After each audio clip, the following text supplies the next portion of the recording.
Together every single week with special guests. We have questions, which we will have, and answers, some.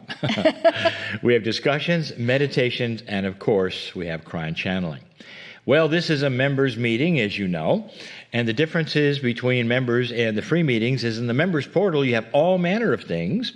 Did you know that there's an audio of every show by itself, standalone audio? That's for those who would just rather listen. There is, and not see my face. That's okay. That's all right. There is an index of every single show we've done. We've done over 50 now. And that index was created by Monica. Thank you very much. And that index lets you find all the shows, see what's happened in every single one, see who the guests were, what the topics were, even what happened in the Circle of 12. And the big one, all the replays of everything we've ever done belong to you. And if you're a member, and you would have to be to see this show, you would know that these replays are forever, and we keep making shows, so that library will continue to build. We are streaming. If it shuts down, if it stops and starts, you can get it sometimes by refreshing, you'll get it back, but if it continues, we just encourage you to go to the replay. Sometimes streaming is that way. We didn't create the program for it to be frustrating for any of you. So in the transcriptions of the chats that we see later, we see that some of you have some problems, but usually you can correct them. But if it happens continually, please just watch the replay. It's about an hour after the show, and you'll see it. So thank you all for being here, just as I've said, Monica. Yes, indeed. Thank you for being here. I love it. 50 times you've been here, I think, or more. Something like that. Something but like that's that. Also with some of our community. You've been here for every week that we've turned up. That's right. We see that. Yeah. Since the very beginning. Absolutely. Mm-hmm. And so it is with absolute pleasure that we move into question and answers that have been submitted by you all. And the first one comes from... Do you want to talk about the questions and answers a little bit for those who have... I can, as a recap, the guidelines for asking a question. Think about that question and how it will benefit others. Lee and I discourage deep and personal questions that we don't have the capacity to answer those really deep personal questions you're asking, and make them concise and short. And please make sure you also have a question in there. Sometimes people want to just tell us a life story. We do want to have a question so that we can answer it. And so the first question is actually going to be two questions because they were very similar in nature. One is from Yael from Israel. Shalom. And Yael is asking about dark magic. Does it exist? And does it work? Then we have Marie from Massachusetts in the US, and she's saying, I don't believe in the devil.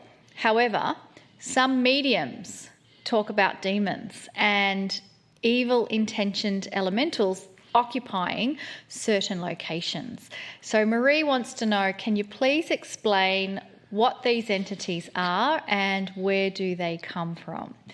So all about dark magic and evil entities. Before we begin, you know that in advance that Monica and I select these questions, and we're trying to select questions that are doozies. And what I mean by that, they'll be controversial, and we know it. But in that, we try to give you the answers that Cryon has given, and Monica knows this too, and she'll jump in when I've asked her to, if she can then complement it from what she's known that Cryon has said in the past. These are tough questions, and especially when we come to that subject of demons and evil spirits and all. So there's two answers because there's two questions. From Cryon. Dark magic works if you allow it. You can even create it. So I guess you might say it exists, absolutely. But it's created by human beings. Human beings are powerful in their intent, so yes, it is there. It can also bounce right off of you if you're filled with light and do not give it any power. So the best example of this is something that has been studied, and it is voodoo. It works on those who are afraid of it. It does not work on those who've never heard of it. Now that's been tested. It's cultural. I've actually had an experience, just for those of you listening, about this very thing, with people sending dark energy to me. I found out later, on my first visit to the United Nations, there was a whole group of people who gathered together who didn't like the UN. They didn't see a purpose for putting light there. I was there channeling Cryon at the United Nations. They gathered in order to send dark energy to that meeting. I never felt better in my life. And so you see, it has to be a cultural thing. You have to agree with it. You'd have to know. Perhaps if somebody said they were going to do it, I might actually have felt it or worried about it. That's how it works. So that's the answer, the best answer I can give to question 1. So I tell you it is controversy, because many people say, well, yes, there are demons, and I believe in Cryon says we can create as humans all the dark energy you can imagine, just like we can create light. So it's there, and it's creatable, as you know. I mean, you've seen who in history has done what. You know very much that that's very evil, and it's been created by the person. Answer 2 is about that which remains and felt in the earth. So the grid can remember anything that happens. Do you remember this? This is from Cryon's teaching, from Monica's book and all that in the grids. Therefore, negativity, fear, darkness, and anger can linger in a place for years and years because the crystalline grid remembers emotions and feelings. This is why cemeteries, battlefields, can be sensed by actually almost anyone, and those can feel things, can feel all that was going on. It may seem as though the darkness is often alive with evil, but again, this is how we interpret fear. We create the entities and even give them names. That's humans who have done that. That's the power of human consciousness. Cryon says this: there have been no evil entities created that would take away your light. Instead, you willingly give it to the darkness and create much more than ever was there. This may smack you right now because you may never have heard Cryon talk about evil, demons, entities, saying repeatedly, this is human creation. It is very fearful. It can indeed hurt you. And that is especially if you buy into it. But if you have even a little light, that will then cover all that darkness, and that's what we teach. So I'm glad that question is out in the open, and I've answered it the best I could. Yes, and again, Lee and I give you perspectives from the channeled information from Cryon, and so it's wonderful that Cryon is able to enlighten us on some of these subjects. So the next question comes from Robert. Robert is in Montreal in Canada. And Robert asks, what do you mean when you said that we can choose God or not? Can we choose God or not? This is Robert's question. Yeah, that's a good question, because if you're not really tuned into how Cryon talks, you wouldn't really know what that means. And this is always a metaphor, and Cryon has often used some really profound ideas metaphorically. And so I know what it is when I'm channeling it, but basically it's about our free choice to choose light or not without any judgment. So it's a metaphor. You can choose light, you can choose darkness, and there's no punishment. You are able, with all that is here in front of you and listening to this program, to do whatever you choose without judgment. I like that for numbers of reasons. That's not in your subconscious if you've ever come from any kind of organized religion which says you're going to be judged on everything you do. You can choose the high road or the low road. That's up to you. Free choice. Without judgment, especially without judgment from this beautiful God that we have. You can choose to live a longer, more peaceful life or not. This is, again, you can choose God or not. That is your free choice without any judgment.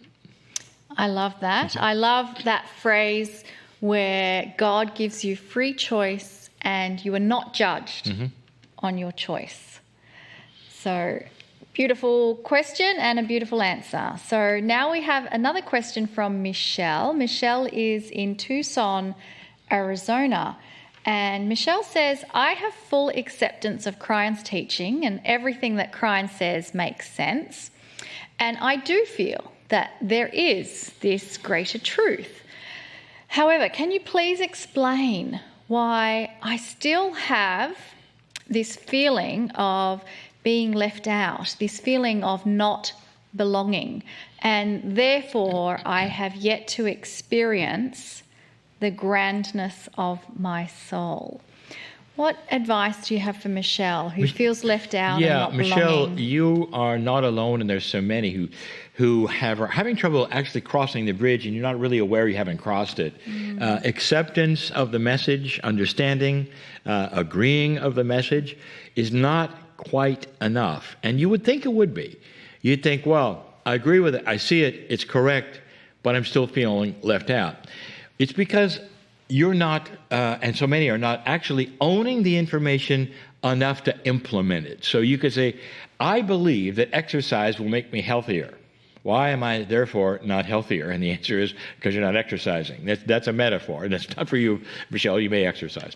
But you have to own the information. I learned this as well. You've got to cognize this information that you agree with as your own. Then start implementing the instructions of Cryon in order to be included in the grandness of your soul.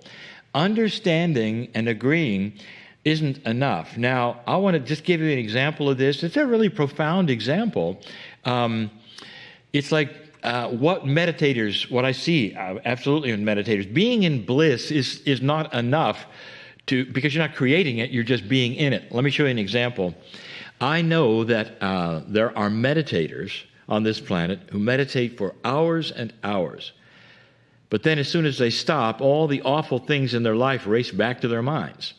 Therefore, the meditation actually becomes a pill instead of the tool it's meant to be. So they understand that meditation is accurate and it's true and it's all of that, but they haven't cognized truly what it's for and what to do with it. They haven't implemented the attributes that it was designed for. So instead it becomes a covering. Those who may come to Circle of 12, they'll say, well, I love every Wednesday. I come to the Circle of 12, and then I feel bad on Monday and Tuesday and Thursday and Friday, Saturday, Sunday.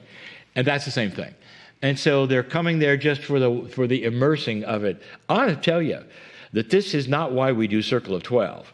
We do it so that it stays with you. If you will cognize what we're doing and what we're saying and actually go there the best you can, it sticks. And so this question just leads into why we're doing what we're doing, and we've done it for a year. We're doing it so this is not an entertainment. It's not something just to make you feel good for a little while, and it's great to have my family here, and thank you. But I want you to walk away with stuff that you didn't have before. Cryon is always saying, leave this place differently from the way you came. And now you know why that is said. And so it's about cognizing truth for you, for your own personal life, and then going from the place, and it may be Circle of 12, differently. And then when you come back, perhaps you get a little more.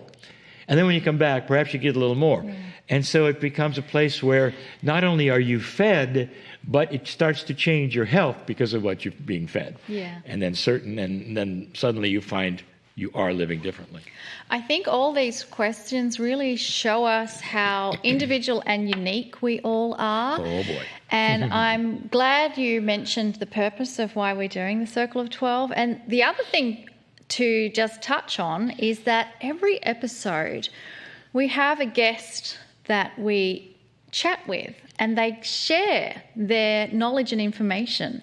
And I really encourage you to explore those guests that you resonate with. And for me, Michelle, what jumps out is the words you said where you feel alone or not belonging. Mm-hmm. And immediately I start thinking about Isabel Benarus and her bio-reprogramming body of work. And I'm just so curious, what was happening during your mother's pregnancy? I mean, we download those parental projects from our mother and our father. And so that's just one aspect of something for you to explore. Let's say, Michelle, I claim that you are not alone and this is your family. You belong here. Absolutely. And we welcome you. Absolutely. And there is no judgment. So from now on, you're not alone, especially